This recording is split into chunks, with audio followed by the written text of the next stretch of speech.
බුද්ධ ආගම අනුමාන ප්‍රශ්න සාකච්ඡාවත් එක්ක තමයි ඉතින් ඔයාලා එකතු වෙලා ඉන්නේ.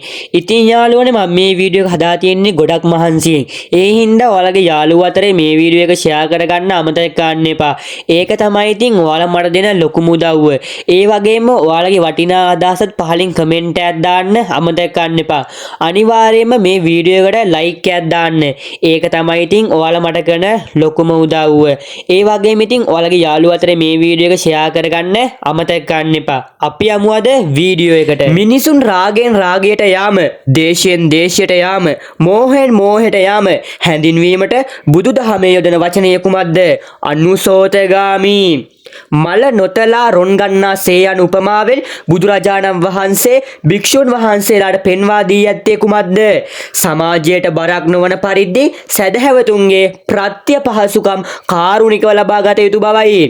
බුදුරජාණන් වහන්සේ ලොව පහළ වීමට පෙර සමත භාවනාව යෝගීන් අතර භාවිතා වූ බවට උදාහරණයක් දක්වන්න. සිදුහත් බෝසතාණන් වහන්සේ කිං කුසල ගවේෂී සමයේ හමු ආලාර කාලාම තවුසා සප්ත සමාපatti ලාභියෙකුව සිටීම. බෝසතාණන් වහන්සේ බුද්ධත්වයට සමග මෙලොව පහළ වූ රත්න දෙක නම් කරන්න. බුද්ධ රත්නය, ධම්ම රත්නය. බුදුදහමට අනුව පින්කම් මගින් බෞද්ධයා බලාපොරොත්තු විය යුත්තේ කුමක්ද? රාග, දෝෂ, මෝහ, අකුසල් මුල් ක්‍රමයෙන් දුරු කර ගැනීමයි. බෝසතාණන් වහන්සේ පංචමහා විලෝකනය මගින් විමසා බැලුවේ කවර පසුබිමක් පිළිබඳවද? තමාගේ අවසන් උපත සඳහා සුදුසු පසුබිමයි. මහා සංඝරත්නය විසින් මිනිසාට මඟ පෙන්වනු ලබන්නේ කුමක් සඳහාද? සංසාරගත දුකින් මිදී නිවන් පසක් කිරීම සඳහාය. අපගේ සිතේ කුසල් සිතිවිලි වර්ධනය කර ගැනීම සඳහා පුරුදු පුහුණු කළ යුත්තේ කුමක්ද? භාවනාව.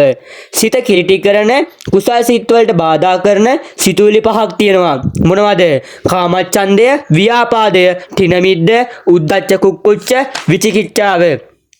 සමත භාවනාව හඳුන්වන තවත් ආකාර දෙකක් දක්වන්න. චිත්ත භාවනාව, සමාධි භාවනාව. බුදුදහමේ ඉගැන්වෙන ශ්‍රද්ධාව යන ගුණයෙන් අදහස් කරන්නේ කුමක්ද? තෙරුවන් ගුණ දැන ඇති කරගන්නා පැහැදීමයි. තෙරුවන් ගුණ දැන ඇති කරගන්නා පැහැදීමයි. භාවනාවේ පරමාර්ථය කුමක්ද? යහපත් අරමුණක හෙවත් කුසල් අරමුණක සිත එකඟ කර ගැනීමයි. ශීලයෙන් යුතුව සමාධි භාවනාව වෙත යොමු වීමේදී පුද්ගලයා තුළ තිබිය යුතු තවත් ගුණාංග තුනක් ලියන්න. ඉන්ද්‍රිය සංවරය, සති සම්පඤ්ඤ, සන්තුට්ඨිතා. බුදුදහමේ පෙන්වා දෙන ප්‍රධාන රාග චරිත හයනම් ගන්න. රාග චරිත, දෝෂ චරිත, මෝහ චරිත, සද්ධා චරිත, බුද්ධි චරිත, විතක්ක චරිත. බුදුදහමේ පෙන්වා දෙන ප්‍රධාන පුද්ගල චරිත හය. පුද්ගල චරිත හය. රාග, දෝෂ, මෝහ, සද්ධා, බුද්ධි, විතක්ක. චිත්තං සමතේ සමතෝ යන ගාථාවේ අදහස ලියන්න. සිත සංසුන් කරන්නේ සමතයයි. චිත්තං සමතේති සමතෝ යන ගාථා පාඨයේ අදහස. සිත සංසුන් කරන්නේ සමතයයි. සති සම්පඤ්ඤ යන්නේ අදහස් වන්නේ කුමක්ද? හිඳීම්, සිටීම් ආදී වූ සියලු ක්‍රියාවන්හිදී අවබෝධයෙන් යුතු වීමයි. බුදුදහමේ මව්පියන් හැඳින්වීමට යෙදිය හැකි ලෙස දැක්වෙන විශේෂණ පත් තුනක්. පුබ්බේ දේව, පුබ්බාචාර්ය, බ්‍රහ්ම. බුදුගුණ මෙනෙහි කරමින් සිදු කරන භාවනාව බුද්ධානුස්සති භාවනාව. බුදුදහමට අනුව දෙවියෙක් හා දේවතාවක පරිද්දේ ජීවත් විය යුතු ලෙස පෙන්වා දෙන්නේ කවුරුන් පිළිබඳවද? ස්වාමි හා බිරිඳ, අඹු සැමියන් පිළිබඳවයි. ස්කන්ධ යන වචනේ අදහස කුමක්ද? ගොඩවල්, සමූහය, රාශිය යන අදහසයි. භාවනා වඩන්නෙකු කමඨහන් ලබා දීමේදී ආචාර්යවරයෙකු ප්‍රධාන වශයෙන් විමසා බලන්නේ කුමක්ද? පුද්ගල චරිත ස්වභාවයයි. අකුසල් දුරු කිරීමට සිත දියුණු කළ යුතුය. මෙසේ සිත දියුණු කිරීමේ පදනම කුමක්ද? ශීලයයි. සාර මසක් පුරා භාවනාවෙන් ප්‍රතිඵල නොලද බුදුරජාණන් වහන්සේගේ කමඨහන් ලබා නොපමාව රහත් වූ සෑරියුත් හිමියන්ගේ ගොළ නමක් වූ හිමි කවුද? ස්වර්ණකාර හිමි. ස්වර්ණකාර හිමි. පටිසෝතගාමී යන්නේ සැබෑ අදහස කුමක්ද? දූෂිත සමාජයේ අදූෂිත වීමයි. දූෂිත සමාජය අදූෂිත වීමයි. විපස්සනා භාවනාව හඳුන්වන ලබන තවත් නමක් ලියන්න. ප්‍රඥා භාවනාව, චිත්ත භාවනාව. සිංහලෝවාද සූත්‍රයට අනුව සමාජ සයාකාර වන අයුරු ලියා දක්වන්න. උඩ දිශාව පැවිදි උතුමන්, යට දිශාව සේව්‍ය සේවකයින්, උතුරු දිශාව හිත මිතුරන්, නැගෙනහිර දිශාව මව්පියන්, බටහිර දිශාව ස්වාමි භාර්යාවන්, දකුණු දිශාව ගුරුවරුන්. මනාව පිළිවෙත් පුරන නිසා මහා සංඝරත්නය සුපටිපන්න යනුවෙන් හඳුන්වනවා. මරණාසන්න මොහොතේ සුගතියම දකිමින් සීහියෙන් යුතුව කලුරිය කර උපාසකයෙක් කවුද? ධම්මික උපාසක. සිරිත් හා විරිත් යන වචන දෙක සමාන වචන දෙක ලියන්න. චාරිත්‍ර සමාදානය සිරිත්, චාරිත්‍ර විරමණය වාරිත්‍ර විරමණය විරිත්. අයිකිමු චාරිත්‍ර සමාදානය සිරිත්, වාරිත්‍ර විරමණය විරිත්. දේව ගාන්ධර්ම යක්ෂ මනුෂ්‍ය ආදීන් හා බුදුරජාණන් වහන්සේ අතර ප්‍රධාන වෙනස ලෙස ඔබ හඳුනාගෙන ඇත්තේ කුමක්ද? දේව ගාන්ධර්වාදී සියලු පෘථග්ජනයන් රාගාදී කෙලෙස් වලින් යුක්ත වූද බුදුරදුන් සියලු කෙලෙසුන්ගේ මිදුන උතුමෙක් වීමයි. වෙනසෙන සුළු බව හෙවත් අතීරණාත්මක බව යන ආකල්පය ප්‍රකට වන නීවරණ ධර්මය කුමක්ද? විචිකිච්ඡාව. සසර දුකට මුල් වන කෙලෙස් මුල් සහ මුලින්ම උපුටා දැමිය හැකි සඳහා වැඩි යුතු භාවනාව නම් විපස්සනා භාවනාව. චේතනාව පෙරටු කරගත් ක්‍රියා අයත් වන්නේ පංචස්කන්ධයෙන් කිනම් ස්කන්ධයකටද? සංකාර ස්කන්ධයට. දුටුගැමුණු රජතුමාගේ පියා කාවන්තිස්ස රජු, දුටුගැමුණු රජුගේ විරුද්ධවාදියා එල්ලාල රජු, දුටුගැමුණු රජතුමාගේ සහෝදරයා සද්ධාතිස්ස රජු. පරිසරය යනු අපවට ඇති වටපිටාවයි. චතුරාර්ය සත්‍ය හඳුනන වෙනත් නම් සිව්සස්. ධම්මපදයේ අයත් වන්නේ කුම නිකායටද? කුද්දක නිකායට. ධම්මපදයේ වග්ග ගන්න කීයද? වග්ග 26යි. ගාථා ගන්න කීයද? 423යි. ධම්මපදයේ නිදාන ගන්න කීයද? 299යි. සතර ඉරියව් නම් සක්මන් ඉරියව්ව, සිටි ඉරියව්ව, වාඩි වී සිටීම, වැතිර සිටීම. භාවනාවේ ප්‍රධාන කොටස් දෙකයි. සමත භාවනා, විදර්ශනා භාවනා. සමත භාවනාව හඳුන්වන වෙනත් නම් සමාධි භාවනාව, චිත්ත භාවනාව. විදර්ශනා භාවනාව හඳුන්වන වෙනත් නම් ත්‍රිලක්ෂණ භාවනාව, ප්‍රඥා භාවනාව. ත්‍රිවිධ චෛත්‍ය නම් ගන්න. ස්තූපය, බෝධි වෘක්ෂය, බුද්ධ ප්‍රතිමාව. ස්තූපය හඳුන්වන නම් 6ක්. චෛත්‍ය, වෙහෙර, සෑය, දාගැබ, ධූපය, චෛත්‍ය. පටිච්ච සමුප්පාදය හඳුන්වන වෙනත් නම් හේතුඵල දහම. පංච නිවන ධර්ම කාමචන්දය, ව්‍යාපාදය, තින මිද්ද, උද්ධච්ච කුක්කුච්ච, විචිකිච්ඡාව. නීවරණ යන වචනය පිළිබඳව නිර්වචනයක් ලියන්න.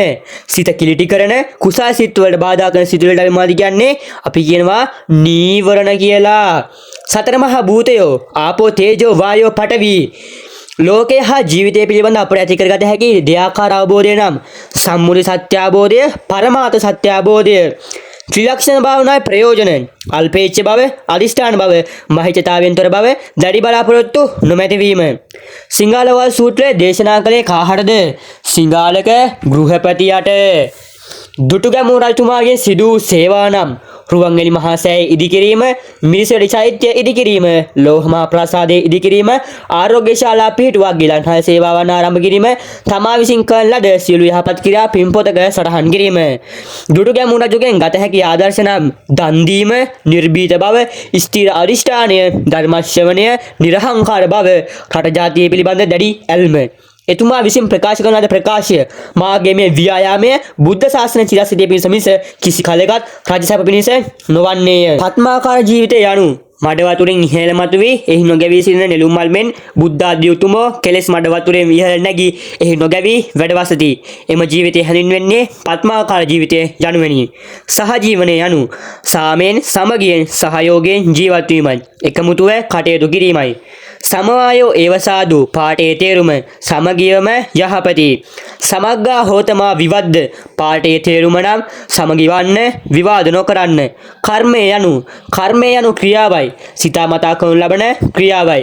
කර්මය තුන් ආකාරයයි. කාය කම්ම, වචී කම්ම, මනෝ කම්ම. කිදුර නම් කරන්න. කය, වචන, මනස. අකුසල මූල ලෝභය, දේශය, මෝහය. කුසල මූල අලෝභය, අදේශය, අමෝහය. කෘත්‍යයන් හෙවත් කාර්යයන් අනුව කර්මය සතර ආකාරයි. ජනක කර්ම, උපජීවක කර්ම, උපඝාතක කර්ම, උප්පට්ඨම්බක කර්මය. අතීත කර්මය පාරිසරික සාධක හා වර්තමාන කර්ම අනුව කර්මය වෙනස් වන ආකාරය අනුව ඒවා නම් ගන්න. ගති සම්පatti, උපය සම්පatti, කාල සම්පatti, ප්‍රයෝග සම්පatti. පංචස්කන්ධය නම් කර එයට අදාළ උපමාවල් ලියා දක්වන්නේ රූපය පෙන පිටක් වැනි, වේදනාව දිය බුබුලක් වැනි, සංඥා මිරිගුවක් වැනි, සංකාර කෙසෙල් කඳක් වැනි, විඥාන මායාවක් වැනි. චතුරාර්ය සත්‍ය හඳුන්වන වෙනත් නම් සිව්සස්. පළමු ධර්ම දේශනා පැවැත්වුවේ කාහටද, කොහෙදිද, කාටද? එහිදී දේශනා කළ සූත්‍රය බරණැස් ඉසිපතනාරාම නිගදායේ පස්වග තවුසන්ට ඇසළ පොහෝ දිනක ධම්සා පැවතුම් සූත්‍රය. සසර දුක් තුන් ආකාරයයි. දුක්ඛ දුක්ඛතා, විපරිණාම දුක්ඛතා, සංඛාර දුක්ඛතා, ත්‍රිවිධ තණ්හා, කාම තණ්හා, භව තණ්හා, විභව තණ්හා. ආර්ය අෂ්ටාංගික මාර්ගයේ නම් කාන්නේ සම්මා දිට්ඨි, සම්මා සංකප්ප, සම්මා වාචා, සම්මා කම්මන්ත, සම්මා ආජීව, සම්මා වායාම, සම්මා සති, සම්මා සමාධි. පංච අධාර්මික වෙළඳාම් නම් ආයුධ වෙළඳාම, මස් වෙළඳාම, මද්ද්‍රව්‍ය වෙළඳාම, සත්ත්ව වෙළඳාම, වස වෙළඳාම. සතර සතිපට්ඨාන නම් කායානුපස්සනා, චිත්තානුපස්සනා, වේදානුපස්සනා, ධම්මානුපස්සනා. අත්කිලමතාණු යෝගයේ කෙටියෙන් හඳුන්වන්නේ විවිධ දුෂ්කර වුණ ක්‍රම අනුගමනය කරමි අධිකව අසීමිත ලෙස ඕනෑකමින් දුක් විඳීම. උපතිස්ස පරිබ්‍රාජකයා අස්සජි මහරහතන් වහන්සේගෙන් අසූ ප්‍රශ්නය කුමක්ද? ඔබ වහන්සේ පැවිදි වූයේ කවරෙකු දෙසාද? ඔබ වහන්සේගේ ගුරුතුමා කවරෙක්ද? කාගේ දහමක්ද ඔබ වහන්සේ රුචි කරන්නේ? ආරෝග්‍ය පරමාලාභ යන පාඨයේ තේරුම නිරෝගී බව උතුම්ම ලාභයයි. මානසික රෝග හඳුනන වෙනත් නම් චේතසික රෝග. සත්හට වන බව දුකට වේදානං යන පාඨයේ තේරුම සසර දුකට ප්‍රතිකාර කරන උතුම් වෛද්‍යවරයා බුදුරජාණන් වහන්සේය. සිව්පසේ නම් ගන්න චීවර, පින්නපස, සේනාසන, ගිලම්පස. බුදුදහමේ සඳහන් වන පරිදි පරිසරයට සිදුවිය හැකි හානි වළක්වා ගැනීමට පනවා ඇති ශික්ෂාපද ගමික වත, ආගන්තුක වත, ආවාසික වත, වැසකිලි වත. මහින්දාගමනයෙන් පසුව ලංකාවේදී වූ ප්‍රථම ස්තූපය ථූපාරාමය. බෞද්ධ කලා නිර්මාණ ස්තූප, බෝධිගර, මුරගල, කොරවක්ගල, වාහල්කඩ යනු ඇතැම් ස්තූපවල ගර්භයට සම්බන්ධ සිව් දිශාවට මුහුණලා තනන ලද අලංකාර තොරණ වැනි අංග දැක්ගත හැකිය. එය වාහල්කඩ හෙවත් ආයක නම් වේ. ශ්‍රද්ධාව යනු ත්‍රිවිධ රත්නය කෙරෙහි ඇතිවන පැහැදීමයි. සතර සංග්‍රහ වස්තු නම් ගන්න දානය, ප්‍රිය වචනය, අර්ථචර්යාව, සමානාත්මතාවය. මානසික රෝග ඇතිවීමට හේතු ආහාර හිඟවීම, අපේක්ෂා භංග වීම, ජීවිත අරමුණක් නැතිවීම, අනාරක්ෂිත ආර්ථික මට්ටමක් තිබීම. නිවැරදි ආහාර පරිභෝජනය පළ මොනවාද? ආයු, වර්ණ, සැප, ප්‍රඥා. තේරවාදී බෞද්ධ සම්ප්‍රදායන් අනුව සංගායනා ගන්න කොපමණද? සංගායනා 6යි. ඉතින් යාළුවනේ ඔයාලට මං කියන්නේ බුද්ධ ආගම අමාව සබ්ජෙක්ට් එකක් නෙමෙයි. ඔයාට එක දවසක් වුණත් පාඩම් කරලා බුද්ධ ආගමට අනිවාර්යෙන් එකක් දාන්න පුළුවන්. ඔව් බුද්ධ ආගමට එක දවසක් පාඩම් කරලා අනිවාර්යෙන් එකක් දාන්න පුළුවන්. බය වෙන්න එපා. මං ඔයාලට තවත් ඉස්සරහට වැදගත් වීඩියෝ මාලාවක් ගේනවා. බය වෙන්න එපා. යාළුවනේ මේ වීඩියෝ එක ඔයාලගේ යාළුවෝ අතරේ පුළුවන් තරම් ෂෙයා කරගන්න. ඒක තමයි ඔයාලා මට දෙන ලොකුම උදව්ව. ඉතින් යාළුවනේ ඔයාලට ජයෙන් ජය ලැබෙන්න කියලා ප්‍රාර්ථනා කරන ගමන් අද වීඩියෝ එක මං ඉවර කරනවා මෙතන. හැමෝටම ජයෙන් ජයම ලැබෙන්න කියලා මං ප්‍රාර්ථනා කරනවා. අනිවාර්යයෙන්ම ඉතින් ඔයාලගේ යාළුවෝ අතරේ මේ වීඩියෝ එක ෂෙයා කරගන්න අමතක කරන්න එපා.